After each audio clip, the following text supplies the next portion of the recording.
ಉದ್ಯೋಗಕ್ಕೆ ಸಂಬಂಧಪಟ್ಟಂತೆ 55 ಕಾಮಗಾರಿ ಆಗಿರ್ತವೆ. 55 ಕಾಮಗಾರಿಗೆ ಸಂಬಂಧಪಟ್ಟಂತೆ ಕೂಲಿ ಕಾರ್ಮಿಕರಿಗಾಗಿ 29,86,680 ರೂಪಾಯಿ.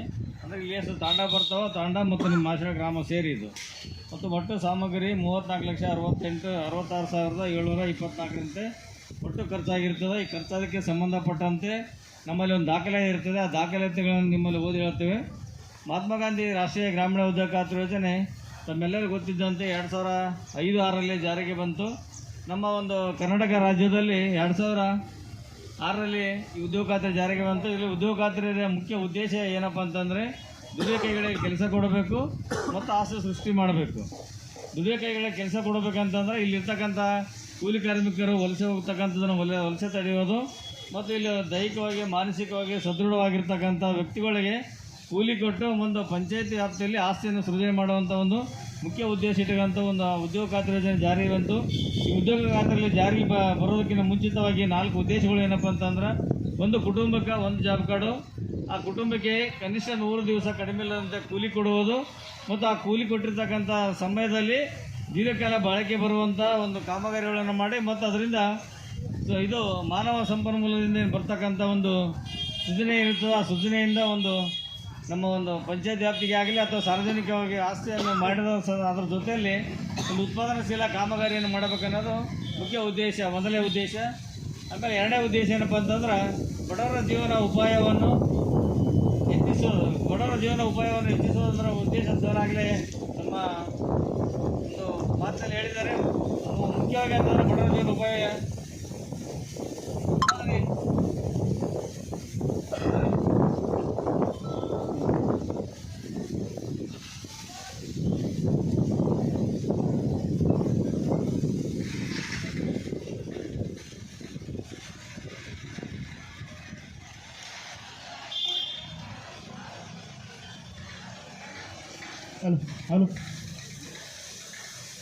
ಬಡವರ ಜೀವನ ಉಪಾಯ ಅಥವಾ ಬಡವರ ಜೀವನ ಉತ್ಪಾದನೆ ಹೆಚ್ಚು ಮಾಡತಕ್ಕಂಥ ಕಾಮಗಾರಿಗಳು ಅಂತಂದರೆ ಯಾರು ಹೇಳಿದಂತೆ ದನದ ದೊಡ್ಡಿಗಳಾಗಲಿ, ಕುರಿ ಶೆಡ್ಡುಗಳಾಗಲಿ, ಅಥವಾ ನಿಮ್ಮ ಹೊಲದಲ್ಲಿ ಲೆವೆಲಿಂಗ್ ಮಾಡೋದಾಗಲಿ, ಅಥವಾ ನಿಮ್ಮ ಹೊಲದಲ್ಲಿ ಹಣ್ಣಿನ ಗಿಡಗಳು, ಯಾವುದೇ ಒಂದು ಹಣ್ಣಿನ ಪದಾರ್ಥ ಗಿಡಗಳು ಬೆಳೆಸೋಂತಂದ್ರೆ ಇದರಿಂದ ಏನಾಗ್ತಂದ್ರೆ ನಿಮ್ಮ ಕೂಲಿನೂ ಸಿಗ್ತದೆ, ನಿಮ್ಮ ಆರ್ಥಿಕ ಮಟ್ಟ ಸುಧಾರಣೆ ಮಾಡೋಕ್ಕೆ ಅನುಕೂಲ ಆಗ್ತಂಥದ್ದು ಎರಡನೇ ಉದ್ದೇಶ. ಮೂರನೇ ಉದ್ದೇಶಪ್ಪ ಅಂತಂದ್ರೆ ಈ ಒಂದು ಸ್ವಸಹಾಯ ಸಂಘದ ಸದಸ್ಯರು ಮತ್ತು ನೀವೆಲ್ಲರೂ ಸಾರ್ವಜನಿಕವಾಗಿ ಪಾಲ್ಗೊಳ್ಳುವಿಕೆಯಿಂದ ಈ ಒಂದು ಉದ್ಯೋಗ ಖಾತ್ರಿ ಯೋಜನೆಯಲ್ಲಿ ನಡೀತಕ್ಕಂಥ ವ್ಯವಸ್ಥೆಗೆ ತಾವೆಲ್ಲರೂ ಸಹಕಾರ ನೀಡಿ ತಾವೆಲ್ಲರೂ ಪಾಲ್ಗೊಳ್ಳೋಕೆ ಒಂದು ಮೂರನೇ ಉದ್ದೇಶ ಇರ್ತದೆ. ಈ ನಾಲ್ಕನೇ ಉದ್ದೇಶ ಏನಪ್ಪ ಅಂತಂದ್ರೆ ನಿಮ್ಮ ಒಂದು ಗ್ರಾಮ ಪಂಚಾಯಿತಿಯ ಒಂದು ಪಂಚಾಯತ್ ರಾಜ್ ವ್ಯವಸ್ಥೆಯನ್ನು ಬಲಪಡಿಸ್ತಕ್ಕಂಥದ್ದು ನಾಲ್ಕನೇ ಉದ್ದೇಶ.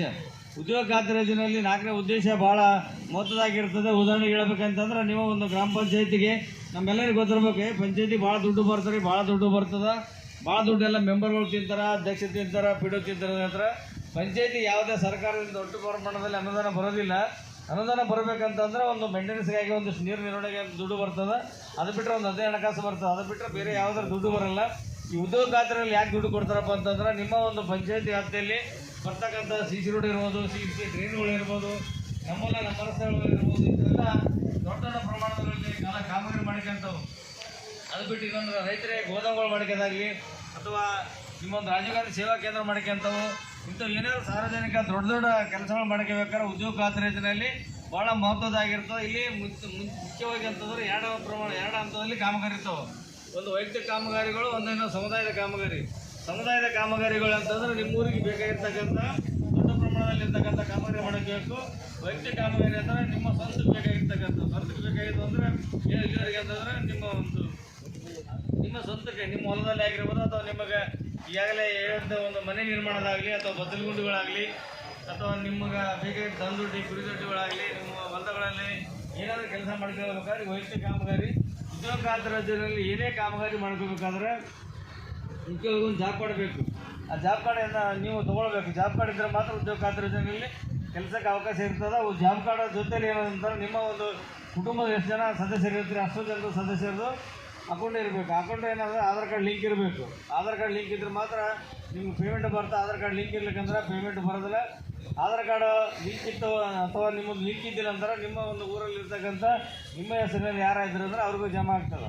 ಏನೋ ಉದ್ಯೋಗ ಖಾತ್ರಿಯಲ್ಲಿ ಕೆಲಸ ಬಂದಿರ್ತೀರಿ, ನಿಮ್ಗೆ ಅದು ರೊಕ್ಕ ಜಮಾ ಆಗೋದಿಲ್ಲ. ಅದಕ್ಕಾಗಿ ಯಾರಾದ್ರೂ ಅಂಥವ್ರು ಇದ್ರು ಅಂತಂದ್ರೆ ಅದು ಉದ್ಯೋಗ ಖಾತ್ರಿ ಯೋಜನೆ ಕೆಲಸ ಮಾಡ್ತಕ್ಕಂಥವ್ರು ನಿಮ್ಮ ಬ್ಯಾಂಕಿಗೆ ನಿಮ್ಮ ಆಧಾರ್ ಕಾರ್ಡ್ ಲಿಂಕ್ ಮಾಡಿಕೊಂಡು ಕೆಲಸ ಮಾಡೋಂಥ ಒಂದು ವ್ಯವಸ್ಥೆ ಮಾಡ್ಕೋಬೇಕು. ಈಗಾಗಲೇ ಇಲ್ಲಿ ಇನ್ನೊಂದು ಏನಾಗಿದೆ ಅಂತಂದ್ರೆ, ವೈಯಕ್ತಿಕವಾಗಿ ಹೇಳ್ಬೇಕಂತಂದ್ರೆ ಉದ್ಯೋಗ ಖಾತ್ರಿ ಯೋಜನೆಯಲ್ಲಿ ಒಂದು ಕುಟುಂಬಕ್ಕೆ ಒಂದು ಜಾಬ್ ಕಾರ್ಡ್ ಅಂತ ಹೇಳಿದ. ಅದರಲ್ಲಿ ಏನಾದ ಸರ್ಕಾರ ಒಂದು ವಿಶೇಷ ಜಾಬ್ ಕಾರ್ಡನ್ನು ಕೊಡೋಕೈತಾರೆ. ವಿಶೇಷ ಜಾಬ್ ಕಾರ್ಡ್ ಅಂದರೆ ನಿಮ್ಮಲ್ಲಿ ಅಂಗವಿಕಲಿದ್ರೆ ನಿಮ್ಮ ಮನೆಗೆ ಯಾರು ಇದ್ರೆ ಅಂದರೆ ಅವ್ರಿಗೆ ಕೂಡ ಒಂದು ವಿಶೇಷ ಜಾಬ್ ಕಾರ್ಡ್ ಕೊಡ್ತಾರೆ. ಮಹಿಳೆ ಇರ್ಬೋದು, ಪುರುಷ ಇರ್ಬೋದು. ಈಗಾಗಲೇ ನಿಮ್ಮಲ್ಲಿ ಒಂದು ಜಾಬ್ ಕಾರ್ಡ್ ಇತ್ತು ಅಂದರೆ ನಿಮ್ಮ ಮನೇಲಿ ಅಂಗವಿಕಲರು ಯಾರಾದರೂ ಇರ್ತಾರೆ, ನಿಮ್ಮ ಮಗಳಿರಲಿ ಅಥವಾ ನಿಮ್ಮ ಮನೆಗೆ ಇನ್ನೊಂದು ಯಾರೋ ಹಿರಿಯರು ಇರಲಿ ಅಂಥವ್ರಿಗೆ ಕೂಡ ಒಂದು ಜಾಬ್ ಕಾರ್ಡ್ ಇರ್ತದೆ. ಅದು ಕೂಡ ವಿಶೇಷ ಜಾಬ್ ಕಾರ್ಡನ್ನು ಕೊಡ್ತಾರೆ. ಅಥವಾ ಒಂಟೆ ಮಹಿಳೆ ಇರಲಿ ಅಂಥವ್ರಿಗೆ ಕೊಡ್ತಾರೆ.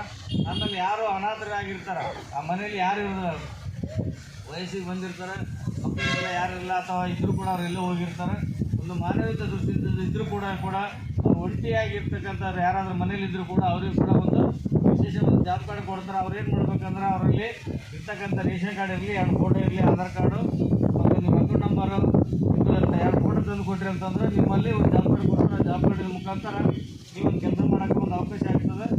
ಆಗಲೇ ಉದ್ಯೋಗ ಖಾತ್ರಿ ಯೋಜನೆಯಲ್ಲಿ ಒಂದೇನು ನಾವು ಕೆಲಸಕ್ಕೆ ಹೋಗ್ತಿರ್ತೀವಿ, ಆ ಕೆಲಸಕ್ಕೆ ಹೋಗೋ ಸಂದರ್ಭದಲ್ಲಿ ಒಂದು ಕೆಲವೊಂದು ಹಕ್ಕುಗಳು ಕೊಟ್ಟಿದ್ದಾರೆ ಸರ್ಕಾರ. ಉದ್ಯೋಗ ಖಾತ್ರಿ ಕೂಲಿ ಕಾರ್ಮಿಕರಿಗೆ ಕೆಲವೊಂದು ಹಕ್ಕು ಕೊಟ್ಟಿರೋ ಹಕ್ಕುಗಳು ಏನಪ್ಪ ಅಂತಂದ್ರೆ, ನೀವು ಕೆಲಸ ಮಾಡಿದ ಸಂದರ್ಭದಲ್ಲಿ ನೀವು ಅಲ್ಲಿ ಹೋದಾಗ ಅವರಿಗೆ ನಿಮಗೆ ನೀರಿನ ವ್ಯವಸ್ಥೆ ಸಿಗ್ತದೆ, ನೆರಳಿನ ವ್ಯವಸ್ಥೆ ಸಿಗ್ತದೆ. ಮತ್ತು ನಿಮಗೆ ಏನೋ ಪ್ರಥಮ ಚಿಕಿತ್ಸೆ ಅಲ್ಲಿ ಕೆಲಸ ಮಾಡೋ ಸಂದರ್ಭದಲ್ಲಿ ಏನಾದರೂ ಅನಾಹುತ ಆಗಿತ್ತು ಅಥವಾ ಏನು ಪೆಟ್ಟು ಬಿತ್ತು ಅಂದ್ರೆ ಹಾಗಾಗಿ ನಿಮ್ಗೆ ದವಾಖಾನೆಗೆ ಅಥವಾ ಕೆಲಸ ಅಲ್ಲಿ ಬಂದಿರ್ತ ಸಂದರ್ಭದಲ್ಲಿ ಒಂದು ಕಿಟ್ಟು ಕೊಟ್ಟಿರ್ತಾರೆ. ಹಾಸ್ಪಿಟ್ಲಿಗೆ ಒಂದು ಕಿಟ್ ಇರ್ತಾರೆ. ಕಿಟ್ ಇಲ್ಲ ಅಂತವ್ರು ಕೂಡ ನಿಮ್ಗೆ ಅವರು ಅಲ್ಲಿ ಏನಾರು ಅನಾಹುತ ಆದಾಗ ದವಾಖಾನೆ ತಂದು ಅಲ್ಲಿ ಅಡ್ಮಿಟ್ ಮಾಡ್ತಾರೆ. ಅವತ್ತಿನ ಕೂಲಿ ಕೂಡ ನಿಮ್ಗೆ ಪಂಚಾಯತಿ ಕಡೆಯಿಂದ ಏನೋ ಹೋಗಿರ್ತಾರೆ, ಅವರು ಅವತ್ತಿನ ಕೂಲಿ ಕೊಡ್ತಾರೆ. ಒಂದು ವೇಳೆ ಹೆಚ್ಚಿಗೆ ಪೆಟ್ಟಾಗಿತ್ತು ಅಂತಂದ್ರೆ ಆ ಮನುಷ್ಯ ಹಾಸ್ಪಿಟ್ಲೇ ಅಡ್ಮಿಟ್ ಇತ್ತಂದ್ರೆ ಅವತ್ತನ್ನ ಒಂದು ಕೆಲಸ ಆರೋಗ್ಯವಾಗಿ ಆಗಿ ಒಳ್ಳೆ ಮನೆಗೆ ಬರೋತಕ್ಕನ ಕೂಡ ಉದ್ಯೋಗ ಖಾತ್ರಿ ಯೋಜನೆಯಲ್ಲಿ ಕೂಲಿ ಕೊಡೋಂಥ ಒಂದು ವ್ಯವಸ್ಥೆ ಇದೆ. ಈಗಾಗಲೇ ಅದಕ್ಕಾಗಿ ಏನು ಮಾಡಿದ್ರೆ ಸರ್ಕಾರ ಒಂದು ಈ ಸಣ್ಣ ಮಕ್ಕಳು 5 ವರ್ಷ ಒಳಗಿರ್ತಕ್ಕಂಥ ಮಕ್ಕಳು ಯಾರಾದರೂ ನಿಮ್ಮ ಕೂಲಿ ಕಾರ್ಮಿಕರ ಜೊತೆಯಲ್ಲಿ ಬಂದ್ರೆ ಅಂತಂದ್ರೆ ಅವರಿಗೆ ಒಂದು ಇಲ್ಲಿವರೆಗೆ ಹೆಂಗಿತ್ತಂದ್ರೆ ಅವನು ಹಿಡ್ಕೊಳ್ಳೋಕೆ ಅಲ್ಲಿ ಬಂದಿರತಕ್ಕಂಥವ್ರಲ್ಲಿ ಯಾರೋ ಒಬ್ಬರು ವಯಸ್ಸಾಗಿರ್ತಕ್ಕಂಥ ಮಹಿಳೆ ಆಗಿರಲಿ ಪುರುಷರಾಗಿರಲಿ ಆ ಮಕ್ಕಳಿಗೆ ಒಂದು ಪಾಲನೆ ಪೋಷಣೆ ಮಾಡೋ ಸಲ ಒಂದು ನೆರಳಿನ ವ್ಯವಸ್ಥೆ ಜೊತೆಯಲ್ಲಿ ನೆರಳು ಎಲ್ಲಿರ್ತಾ ಅಲ್ಲಿ ತೊಗೊಂಡು ಕೊಡ್ಬೇಕಂತ ಒಂದು ವ್ಯವಸ್ಥೆ ಇತ್ತು. ಹೇಳಿ ಅದ್ರ ಜೊತೆಲಿ ಏನು ಮಾಡಿದ್ರೆ ಈ ವರ್ಷದಿಂದ ಕಂಪಲ್ಸರಿಯಾಗಿ ಮಾಡಿದ್ರೆ ಒಂದು ಕೂಸಿನ ಮನೆ ಅಂತೇಳಿ ಒಂದು ಸರ್ಕಾರ ಜಾರಿಯಲ್ಲಿ ತಂದ್ರೆ ಆ ಕೂಸಿನ ಮನೆ ಕಡೆ ಎಲ್ಲ ಪಂಚಾಯತಿಗಳಲ್ಲಿ ಆಗಿದೆ, ಇಲ್ಲಿ ಕೂಡ ಆಗಿರ್ಬೇಕಂತ ಅನಿಸ್ತದೆ. ಯಾಕೆಂದರೆ ಅಲ್ಲಿ ನೀವೇನು ಕೆಲಸಕ್ಕೆ ಓದ್ತಿರ್ತೀವಿ ಉದ್ಯೋಗ ಖಾತ್ರಿಯಲ್ಲಿ ಹೆಣ್ಮಕ್ಳಾಗಲಿ ಗಂಡು ಮಕ್ಕಳಾಗಲಿ, ನಿಮ್ಮ ಮನೇಲಿ ಯಾರೋ ಸಣ್ಣ ಮಕ್ಕಳಿದ್ವು ಅಂತಂದ್ರೆ 5 ವರ್ಷ ಒಳಗಿರ್ತಕ್ಕಂಥ ಮಕ್ಕಳಿದ್ವು ಅಂದ್ರೆ ಆ ಮಕ್ಕಳನ್ನು ಈ ಪಂಚಾಯತಿಯಲ್ಲಿ ಎಲ್ಲಿ ನೇಮಕ ಮಾಡಿರ್ತಾವೆ ಒಂದು ಕೂಸಿನ ಮನೆ ಅಂತೇಳಿ ಅಲ್ಲಿ ಆ ಮಗುವನ್ನು ಬಿಟ್ಟು ಹೋದ್ರಂದ್ರೆ ನೀವು ಹೋಗಿ ಬರುವ ಕೆಲಸ ಮುಗಿಸ್ಕೊಂಡು ಬರುವವರೆಗೂ ಕೂಡ ಆ ಮಗುವಿಗೆ 3 ಹೊತ್ತಿನ ಅವಶ್ಯಕತೆ ಇರ್ತಕ್ಕಂಥ ಆಹಾರವನ್ನು ಕೊಡ್ತಾರೆ, ಹಾಲು ಕೊಡ್ತಾರೆ, ಫುಡ್ಡು ಕೊಡ್ತಾರೆ, ನೀರಿನ ವ್ಯವಸ್ಥೆ ಇರ್ತಾರೆ, ನೆರಳಿನ ವ್ಯವಸ್ಥೆ ಇರ್ತಾರೆ, ಮತ್ತು ಅವ್ರ ಆಟಿಕೆ ಸಾಮಾನುಗಳು ಇರ್ತಾವೆ. ಏನು ಅಂಗನವಾಡಿ ಬಾಲವಾಡಿ ಕೇಂದ್ರ ಇರ್ತಾವೆ ಅದೇ ಟೈಪು ಇವರು ಒಂದು ಕೂಸಿನ ಮನೆ ಅಂತೇಳಿ ಸರ್ಕಾರ ವ್ಯವಸ್ಥೆ ಮಾಡಿದೆ. ಇಂತೆಲ್ಲ ಅನುಕೂಲತೆ ಮಾಡಿರೋದ್ರಿಂದ ನಿಮ್ಮ ಉದ್ಯೋಗ ಖಾತ್ರಿ ಯೋಜನೆ ಕೆಲಸ ಮಾಡ್ತಕ್ಕಂಥ ಕೂಲಿ ಕಾರ್ಮಿಕರಿಗೆ ಸಾಕಷ್ಟು ಸಹಾಯ ಮಾಡಲಾಗೈತೆ ಸರ್ಕಾರ. ಆಮೇಲೆ ಕೆಲಸ ಮಾಡ್ತಕ್ಕಂಥ ಉದ್ಯೋಗೋತ್ತರಿ ಕೆಲಸಕ್ಕೆ ಹೋಗಿರ್ತೀರಿ, ಓದೋ ಸಂದರ್ಭದಲ್ಲಿ ಏನಾದರೂ ಸ್ವಲ್ಪ ಹೆಚ್ಚು ಕಡಿಮೆ ಹೆಚ್ಚಿನ ಒಂದು ಅನಾಹುತಗಳಾದಾಗ ನಿಮಗೆ ಪರ್ಮನೆಂಟ್ ಏನಾರು ತೊಂದರೆ ಆದಾಗ ಅಂಥವು ಕೂಡ ಸರ್ಕಾರ ಪರಿಹಾರ ಕೂಡ ಕೊಡ್ತಿದೆ. ಅಂದರೆ ಒಂದು 70,000 80,000 ಥರ ಪರಿಹಾರ ಕೊಡೋಕ್ಕಾಗ್ತಾರೆ. ಈಗ ಅಂಥ ಪರಿಹಾರ ಕೂಡ ನಿಮಗೆ ಕನಿಷ್ಠ ಪಕ್ಷ 70,000 ಮಾಡಿದ್ದಾರೆ. ಈಗ ಅಲ್ಲಿ ಪರ್ಮನೆಂಟಾಗಿ ಏನೋ ನಿಮಗೆ ತೊಂದರೆ ಆದಾಗ ನೀವು ಕೆಲಸಕ್ಕೆ ಹೋಗೋದೇ ಇಲ್ಲ ಅಂತ ಸಂದರ್ಭದಾಗ ಅಥವಾ ಅಚಾನಕ್ ಮರಣ ಹೊಂದಿದ್ರು ಕೂಡ ಇಂಥಲ್ಲಿ ಒಂದು ನಿರ್ದಿಷ್ಟ ಅಂತೇಳಿ ಸರ್ಕಾರ ಒಂದು ನೇಮಕ ದುಡ್ಡು ಒಂದು ವ್ಯವಸ್ಥೆ ಮಾಡಿದೆ.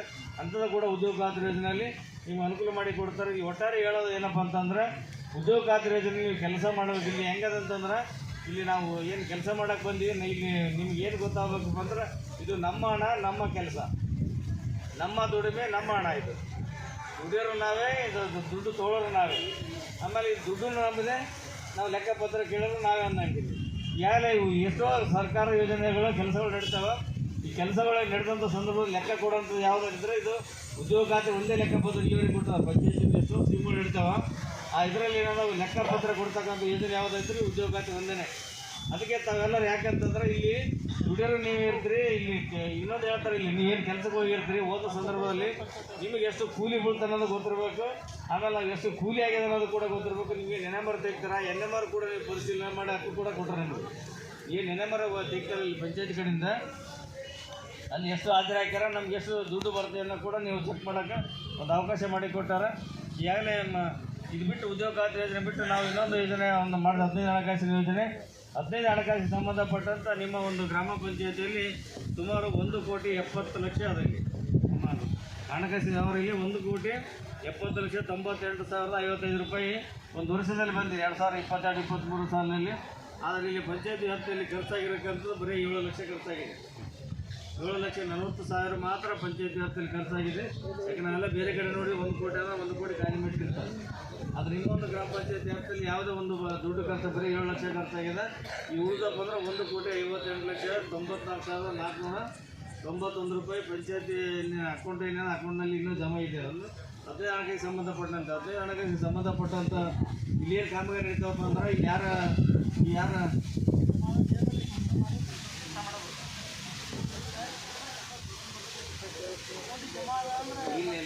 ಇದ್ರದ್ದೇನೋ ಸರ್ 15 ಹಣಕ್ಕೆ ಸಂಬಂಧಪಟ್ಟಂತ ಇಲ್ಲಿ ಯಾರು ದುಡಿಯೋಕೆ ಬರೋಂಗಿಲ್ಲ, ಯಾರು ಹೋಗೋಂಗಿಲ್ಲ. ಕೇಳಿ 15 ಹಣಕ್ಕೆ ಸಂಬಂಧಪಟ್ಟಂತ ಇಲ್ಲಿ ಯಾರು ದುಡಿಯೋಕೆ ಬರಲ್ಲ, ಯಾರಿಗೆ ಇದು ರೊಕ್ಕ ಹೋಗಲ್ಲ. ಇಲ್ಲಿ ಅಕೌಂಟ್ನಲ್ಲಿ ಇದು ಎದಕ್ಕೆ ಉಪಯೋಗ ಮಾಡ್ತಾರಪ್ಪ ಅಂತಂದ್ರೆ ಸರ್ಕಾರ ಇದಕ್ಕೊಂದು ನಿಯಮ ಮಾಡ್ಯಾರ. ಇದು ನಿಯಮ ಏನಪ್ಪ ಅಂತಂದ್ರೆ ನಿಮ್ಮ ಊರಿನಲ್ಲಿ ಕುಡಿಯೋ ನೀರಿಗಾಗಿ ವ್ಯವಸ್ಥೆ ಮತ್ತು ನಿಮ್ಮ ಊರಿನ ಸ್ವಚ್ಛತೆಗಾಗಿ ವ್ಯವಸ್ಥೆ ಇದೆ. ಹಣಕಾಸು ಎದಕ್ಕೆ ಬಳಕೆ ಮಾಡಬೇಕು ಅಂದ್ರೆ ನಿಮ್ಮ ಊರಿನ ಒಳಗಡೆ ಇರ್ತಕ್ಕಂಥ ವ್ಯವಸ್ಥೆಗಳೊಳಗೆ ಮಾತ್ರ ಖರ್ಚಾಗ್ತದೆ. ಇದು ಹೆಚ್ಚಿನ ಆದ್ಯತೆ ಅಂದರೆ ಕುಡಿಯೋ ನೀರಿಗೆ ಮತ್ತು ಒಂದು ನಿಮ್ಮ ಸ್ವಚ್ಛತೆಗಾಗಿ ಲೈಟ್ ಇರ್ಬೋದು, ರೋಡ್ ಇರ್ಬೋದು, ನಿಮ್ಮ ಚರಂಡಿಗಳು ಇರ್ಬೋದು, ಅಥವಾ ನಿಮ್ಮ ನಳ ವ್ಯವಸ್ಥೆ ಇರ್ಬೋದು, ಕುಡಿಯೋ ವ್ಯವಸ್ಥೆ. ಆಮೇಲೆ ಇಲ್ಲಿ ಒಂದು SST ಅಂತೇಳಿ 25% ಇರ್ತದೆ. ಆಮೇಲೆ ಅಂಗವಿಕಲರಿಗೆ 5% ಇರ್ತದೆ ಮತ್ತು ರೋಡ್ ರಸ್ತೆಗಳಿಗಾಗಿ 10% ಇರ್ತದೆ. ಆಮೇಲೆ ಹೆಚ್ಚಿನ ಪರ್ಸೆಂಟ್ ಅಂದರೆ 60% ನೀರಿನ ನಿರ್ವಹಣೆ ಅಂತ ಇರ್ತದೆ. ನೀರು ನಿರ್ವಹಣೆ ಅಂತಂದ್ರೆ ನಿಮ್ಮ ಕುಡಿಯೋ ನೀರಿಗೆ ಯಾವುದೇ ಕಾರಣಕ್ಕೆ ಈ ತೊಂದರೆ ಆಗಬಾರ್ದು ಅನ್ನೋ ಒಂದು ಉದ್ದೇಶಕ್ಕಾಗಿ ಮಾತ್ರ ಇದು ಭಾರತ ಸರ್ಕಾರದಿಂದ ಬರ್ತಕ್ಕಂಥ ದುಡ್ಡು. ಇದು ಯಾವುದೇ ಇದರಿಂದ ಬರೋ ಭಾರತ ಸರ್ಕಾರ ಅನುದಾನ ಬರ್ತದೆ. ಈ ಅನುದಾನ ಯಾವುದೇ ಬೇರೆ ಯಾವ ಕಾರಣಕ್ಕೂ ಬಳಸಬಾರ್ದು. ಈ ದುಡ್ಡು ನಿಮ್ಮ ಊರಿನ ಚರಂಡಿ ವ್ಯವಸ್ಥೆಗೆ, ರೋಡಿನ ವ್ಯವಸ್ಥೆಗೆ, ಕುಡಿಯೋ ನೀರಿನ ವ್ಯವಸ್ಥೆ, ಲೈಟಿನ ವ್ಯವಸ್ಥೆ, ಇಂಥವು ಇಲ್ಲಿ ಬೋರ್ವೆಲ್ ರಿಪೇರಿ ಇರ್ತಾವೆ, ಇಂಥವು ಏನಾದರೂ ಇರ್ತಾವೆ. ಒಳಗಡೆ ಇರ್ತಕ್ಕಂಥ ನಿಮ್ಮ ಊರಿಗೆ ಬೇಕಾಗಿರ್ತಕ್ಕಂಥ ಮೂಲ ಸೌಕರ್ಯಗಳಿಗೆ ಅನುಗುಣವಾಗಿ ಬಳಸತಕ್ಕಂಥ ದುಡ್ಡು ಇದು. ಇಲ್ಲಿ ಯಾರು ಕೂಲಿ ಕಾರ್ಮಿಕರನ್ನು ದುಡಿಬೋದು ಅಥವಾ ಮಹಿಳೆಯರಿಗೆ ಮಾಡ್ಬೋದು, ಬೇರೆ ಏನೇ ಕೆಲಸ ಮಾಡ್ಬೋದು. ಅದು ಉದ್ಯೋಗ ಖಾತ್ರಿ ಯೋಜನೆಯಲ್ಲಿ ಮಾತ್ರ ಕೂಲಿ ಕಾರ್ಮಿಕರಿಗೆ ಕೆಲಸ ಮಾಡಬೇಕು. ಇಲ್ಲಿ ಮಿಷನರಿಗೆ ಮಾತ್ರ ಇಲ್ಲಿ ಅವಕಾಶ ಇರೋದಿಲ್ಲ. ಯಾವುದೇ ಕಾರಣಕ್ಕೆ ನಿಮ್ಮ ಏನು ವೈಯಕ್ತಿಕ ಕಾಮಗಾರಿ ಮಾಡಿರ್ತೀರಿ. ನಾವು ನೋಡಿದ್ವಿ ಇಲ್ಲಿ ಭಾಳ ಸಗಳೆ ಸರ್ ಒಂದು ಪ್ರಾಸ್ತಾವಿಕ ಮಾತಾಡೋಕೆ ಹೇಳಿದ್ರೆ ಇಲ್ಲಿ ಉದ್ಯೋಗ ಖಾತ್ರಿ ಯೋಜನೆಯಲ್ಲಿ ಸಾರ್ವಜನಿಕ ಕಾಮಗಾರಿಗಳು ಕನಿಷ್ಠ ಪಕ್ಷ 10 ವರ್ಷ ಬಾಳಿಕೆ ಬರೋಂಥ ಕಾಮಗಾರಿ ಮಾಡಬೇಕು. ಕನಿಷ್ಠ 10 ವರ್ಷ ಕಾಮಗಾರಿ ಬಳಕೆ ಬರಬೇಕು. ಈ ವೈಯಕ್ತಿಕ ಕಾಮಗಾರಿಗಳಂದ್ರೆ 5 ವರ್ಷ.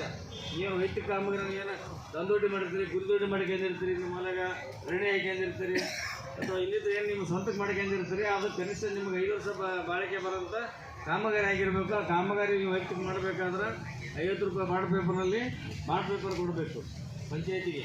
ಅವಾಗ ಕೊಟ್ಟಾಗ ಅದು ಯಾಕೆ ಕೊಡ್ಬೇಕಂತಂದ್ರೆ ನೀವು ಏನಾರು 5 ವರ್ಷ ಅಳಿಸಿದ್ರೆ ಅದು ನಿಮ್ಮಿಂದ ಸರ್ಕಾರ ದುಡ್ಡು ವಸೂಲಿ ಮಾಡ್ತದೆ. ನಿಮಗೆ ಯಾಕೆ ವಸೂಲಿ ಮಾಡ್ತದೆ? ನಿಮ್ಮ ಆರ್ಥಿಕವಾಗಿ ಸಬಲರಾಗ್ರಿ, ಆರ್ಥಿಕವಾಗಿ ನೀವು ಮುಂದೆ ಬರ್ರಿ, ಅದು ಉಪಯೋಗ ಮಾಡಿಕ್ಯಾರ ಅಂತೇಳಿ ನೀವು ಉಪಯೋಗ ಮಾಡೋಕ್ಕೆ ಅವಕಾಶ ಮಾಡಿ ಕೊಟ್ಟಿರ್ತಾರೆ. ಅದು ದುರುಪಯೋಗ ಮಾಡಿಕೊಂಡಾಗ ಆ ದುರುಪಯೋಗ ಆಗಿರ್ತಕ್ಕಂಥ ಹಣನ ನೀವೇ ಕಟ್ಟಬೇಕಂತೇಳಿ ಕೊಟ್ಟಕ್ಕೆ ಒಪ್ಪಿಗೆ ಇದ್ದೀವಿ ಅಂತೇಳಿ ನೀವು ಬಾಂಡ್ ಪೇಪರ್ ಕೊಟ್ಟಾಗ ಮಾತ್ರ ಬಾಂಡ್ ಪೇಪರಿಂದ ತೊಗೊಂಡು ಅವ್ರು ನಿಮ್ಗೆ ಇಲ್ಲಿಂದ ಕಾಮಗಾರಿ ಕೊಡ್ತಾರೆ. ಆದರೆ ಇಲ್ಲಿ ಯಾವುದೇ ಬಾಂಡ್ ಪೇಪರ್ ತೊಗೊಂಡಿಲ್ಲ. ಈ ಗ್ರಾಮ ಪಂಚಾಯತ್ ವ್ಯಾಪ್ತಿಯಲ್ಲಿ ವೈಯಕ್ತಿಕ ಕಾಮಗಾರಿ ಕೂಡ ಭಾಳಷ್ಟಾಗಿದೆ. ಇಲ್ಲಿ ಈ ವೈಯಕ್ತಿಕ ಕಾಮಗಾರಿ ಅಂದರೆ ಆಟದ ಮೈದಾನ 2 ಅವ, ಶಾಲೆ ಕಾಂಪೌಂಡ್ 4 ಅವ, ತಂದೊಡ್ಡಿ 7 ಅವ, ಕುರಿದೊಡ್ಡಿ 4 ಅವ, ಮತ್ತು ಗುಂಡಿ 1 ಅದ, ಕ್ಷೇತ್ರ ಬೋದು 8 ಅವ, ಕೃಷಿ ಹೊಂಡ 13 ಅವ, ಮರಂ ರಸ್ತೆ 1 ಅದ, ಇಂಗ್ಲೇಟ್ ಅಂತ 1 ಮಾಡಿದಾರೆ. ಆಮೇಲೆ ಮನೆ ನಿರ್ಮಾಣ 9 ಅವ, ಕೆರೆ ಉಳತ್ತು 4 ಅದಾವ, ನಾಲಾ ಉಳತ್ತು 1. ಒಟ್ಟು 55 ಕಾಮಗಾರಿ ನಿಮ್ಮಲ್ಲಿ ಆಗ್ಯಾವ. 55 ಕಾಮಗಾರಿಯಲ್ಲಿ ಸುಮಾರು ಒಂದು 30 ಕಾಮಗಾರಿ ಇಂಡಿವಿಜುವಲ್ ಕಾಮಗಾರಿಗಳವ. ಇಂಡಿವಿಜುವಲ್ ಕಾಮಗಾರಿಗಳಲ್ಲಿ ತಾವೆಲ್ಲರೂ ನಾವು ಸ್ವಂತಕ್ಕೆ ಮಾಡಿಕೊಂಡ್ರಿ. ಇದಕ್ಕೇನಾದ್ರು 50 ರೂಪಾಯಿ ಸ್ಟಾಂಪ್ ಪೇಪರ್ ಮೇಲೆ ನೀವು ಅಗ್ರಿಮೆಂಟ್ ಬರ್ಕೊಡ್ಬೇಕು. 50 ರೂಪಾಯಿ 50 ಯಾಕೆ ಕೊಡ್ಬೇಕಂದ್ರೆ ನೀವು ಯಾವುದೇ ಕಾರಣಕ್ಕೆ ಉಪಯೋಗ ಮಾಡೋಕ್ಕಿರೋಂಥ ಕಾಮಗಾರಿ ನಾಶ ಮಾಡಬಾರ್ದು. 5 ವರ್ಷನೇ ಇರಬೇಕು. ಆಮೇಲೆ ಉದ್ಯೋಗ ಖಾತ್ರಿಯಲ್ಲಿ ಇನ್ನೊಂದು ಅವಕಾಶ ತಿಳ್ಕೊಬೇಕು. ತಾವೆಲ್ಲರೂ ವೈಯಕ್ತಿಕ ಕಾಮಗಾರಿ ಮಾಡ್ತಕ್ಕಂಥವ್ರು ಉದ್ಯೋಗ ಖಾತ್ರಿ ಯೋಜನೆಯಲ್ಲಿ ಒಂದು ಸಲ ಫಲಾನುಭವಿ ಆದ್ರೆ ಅಂದ್ರೆ ನಿಮ್ಮ ಜೀವಿತ ಅವಧಿ ಇರುವವರೆಗೂ ಉದ್ಯೋಗ ಖಾತ್ರಿ ಯೋಜನೆ ಮತ್ತು ಕೆಲಸಕ್ಕೆ ತೊಗೊಳಕ್ಕೆ ಬರೋಲ್ಲ. ನಿಮ್ಗೆ ಉದ್ಯೋಗ ಖಾತ್ರಿ ನೇಮನೇ ಅದ. ಒಂದು ಸಲ ನೀವು ಉದ್ಯೋಗ ಖಾತ್ರಿ ಯೋಜನೆಯಲ್ಲಿ ಇಂಡಿವಿಜುವಲ್ ಫಲಾನುಭವಿ ಆದ್ರೆ ಅಂದ್ರೆ ನೀವು ನಿಮ್ಮ ಜೀವಿತ ಅವಧಿ ಇರುವವರೆಗೂ ಮತ್ತೆ ಬರೋಂಗಿಲ್ಲ. ಅದು ಈಗ ಇನ್ನೊಂದು ಮೊನ್ನೆ ಅದು ಮಾರ್ಪಾಡು ಮಾಡಿದ್ದಾರೆ. ಇಲ್ಲಿವರೆಗೆ 2 ಲಕ್ಷ ಇರ್ತೀವಿ 5 ಲಕ್ಷ. 5 ಲಕ್ಷವರೆಗೆ ಆದರೂ ನೀವು ಇಂಡಿವಿಜುವಲ್ ಕಾಮಗಾರಿ ತೊಗೊಳ್ಬೇಕು. 5 ಲಕ್ಷವರೆಗೆ ಇಂಡಿವಿಜುವಲ್ ಕಾಮಗಾರಿ ಒಳಗೆ ಕೆಲಸ ತೊಗೊಂಡ್ಮೇಲೆ ನೀವು ಜೀವಂತ ಇರುವವರೆಗೆ ಕೂಡ ಮತ್ತು ಉದ್ಯೋಗ ಖಾತ್ರಿ ಯೋಜನೆಯಲ್ಲಿ ಯಾವುದೇ ಕಾರಣಕ್ಕೂ ಕೆಲಸಕ್ಕೆ ಮಾಡೋಕ್ಕೆ ಬರೋದಿಲ್ಲ, ತೊಗೊಳ್ಬಾರ್ದಂತ ಸರ್ಕಾರ ಆದೇಶ ಕೂಡ ಮಾಡಿದೆ. ಅದಕ್ಕೆ ತಾವೆಲ್ಲ ಗಮನ ಇಡಬೇಕು. ಯಾಕಂದ್ರೆ ನಾವು ಕಡೆ ನೋಡ್ತೀವಿ ಇದ್ದು ಒಂದು ಸಲ ಬಂದಿರ್ತಾರೆ 10 ಸಲ ಅವರೇ ತಿಂತಾರೆ ಅದರೊಳಗೆ. ಒಂದ್ಸಲ ಕಿರುದೊಡ್ಡು ಮಾಡ್ಕೊಂಡಿರ್ತಾನೆ, ದೊಡ್ಡ ಹಾಕಿರ್ತಾನೆ, ಕ್ಷೇತ್ರ ಮಾಡ್ಕೊಂಡಿರ್ತಾನೆ, ಮತ್ತು ಬಾಳೆ ಹಾಕಿರ್ತಾನೆ, ನಿಂಬೆ ಹಾಕಿ ಅದು ಒಬ್ಬತ್ತೇ ಇರ್ತದೆ. ಅಂದರೆ ಬೇರೆಯವ್ರಿಗೆ ಯಾರಿಗೆ ಅವಕಾಶ ಕೊಡೋದಿಲ್ಲ. ಅದಕ್ಕೆ ಇಂಥವು ಆಗ್ತಾವ ಅಂತ ಹೇಳಿ ಸರ್ಕಾರ ಒಂದು ನೇಮ ಮಾಡ್ಯದ. ಆ ನೇಮಕ್ಕೆ ಬದ್ಧರಾಗಬೇಕು ತಾವೆಲ್ಲರೂ. ಒಂದು ಸಲ ನೀವು ಅಲ್ಲಿ ಪಂಚಾಯತ್ ವ್ಯಾಪ್ತಿಯಲ್ಲಿ ಏನು ಉದ್ಯೋಗ ಖಾತ್ರಿ ಫಲಾನುಭವಿ ಆಗಿರ್ತೀರಿ, ಮತ್ತು ನೀವು ತಿರುಗಿ ಇನ್ನೊಂದು ಸಲ ಬರೋಕ್ಕೆ ಅವಕಾಶ ಇರೋದಿಲ್ಲ. ಅದಕ್ಕೆ ಇದರೊಂದು ಉದ್ಯೋಗ ಖಾತ್ರಿ ತಾವು ಗಮನ ನೀಡಬೇಕು. ಈಗಾಗಲೇ ನಿಮ್ಮ ಒಂದು ಗ್ರಾಮ ಪಂಚಾಯತಿಯಲ್ಲಿ ಆಗಿರ್ತಕ್ಕಂಥ ಕಾಮಗಾರಿಗಳು ಏನು ಹೇಳಿದ್ವಿ, ಅವು ಯಾವ್ಯಾವ ಅನ್ನೋದು ಎಲ್ಲೆಲ್ಲ ಹೇಳ್ತಾರೆ, ಓದಿ ಹೇಳ್ತಾರೆ. ಅವು ಯಾರ ಚೆನ್ನಾಗಿ ಕಾಮಗಾರಿ ಆಗಿದ್ದಿಲ್ಲ ಅಂತಂದ್ರೆ ಈ ಕಾಮಗಾರಿ ನಮ್ಮೂರಲ್ಲಿ ಆಗಿಲ್ಲ ಅಂತ ಹೇಳ್ರಿ, ಆಗಿತ್ತಂದ್ರೆ ಆಗಿರೋ ಅಂತ ಹೇಳ್ರಿ, ಇಲ್ಲ ಅಂತಂದ್ರೆ ಆಗಿಲ್ಲ ಅಂತಂದ್ರೆ ಅಂದ್ರೆ ನಾವು ಅದನ್ನು ಇನ್ನೊಂದ್ಸಲ ಪರಿಶೀಲನೆ ಮಾಡ್ತೀವಿ. ಪರಿಶೀಲನೆ ಮಾಡಿ ಅದನ್ನು ಸರ್ಕಾರಕ್ಕೆ ವಸೂಲಿಗೆ ಬರ್ತೀವಿ. ಮತ್ತು ಉದ್ಯೋಗ ಖಾತ್ರಿ ಬಗ್ಗೆ ಏನಾದರೂ ನೀವು ಮಾಹಿತಿ ಕೇಳಬೇಕಂದ್ರೆ ಮಾಹಿತಿ ಕೇಳಿ ಅದು ಕೂಡ ನಾವು ಮಾಹಿತಿಯನ್ನು ಕೊಡ್ತೀವಿ. ನಿಮ್ಮಲ್ಲಿ ಆಗಿರ್ತಕ್ಕಂಥ ಕಾಮಗಾರಿ ಬಗ್ಗೆ ಓದಿ ಹೇಳ್ತಾರೆ. ಆ ಓದಿ ಹೇಳಿದ್ಮೇಲೆ ನಿಮಗೆ ಉದ್ಯೋಗ ಖಾತ್ರಿ ಬಗ್ಗೆ ಏನಾರು ಡೌಟ್ ಇತ್ತು, ಅದು ಉದ್ಯೋಗ ಖಾತ್ರಿ ಬಗ್ಗೆ ಹೆಚ್ಚಿನ ಮಾಹಿತಿ ಏನಾರು ಬೇಕಂದ್ರೆ ಕೇಳಿ ಅದಕ್ಕೆ ನಾನು ಉತ್ತರ ಕೊಡ್ತೀನಿ. ನನಗೆ ಗೊತ್ತಿದ್ದೆ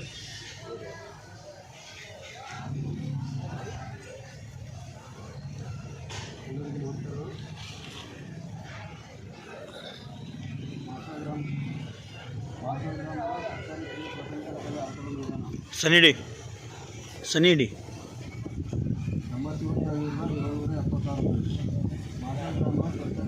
ಪ್ರೌಢಶಾಲೆ ಆಟದ ಮೈದಾನ 817 ಮಾಚೂರು ಗ್ರಾಮದ ಹಳ್ಳಿಗೆ ತಾಂಡ ಹಿರಿಯ ಪ್ರಾಥಮಿಕ ಶಾಲೆ ಕಂಪಲ್ಗೋಡೆ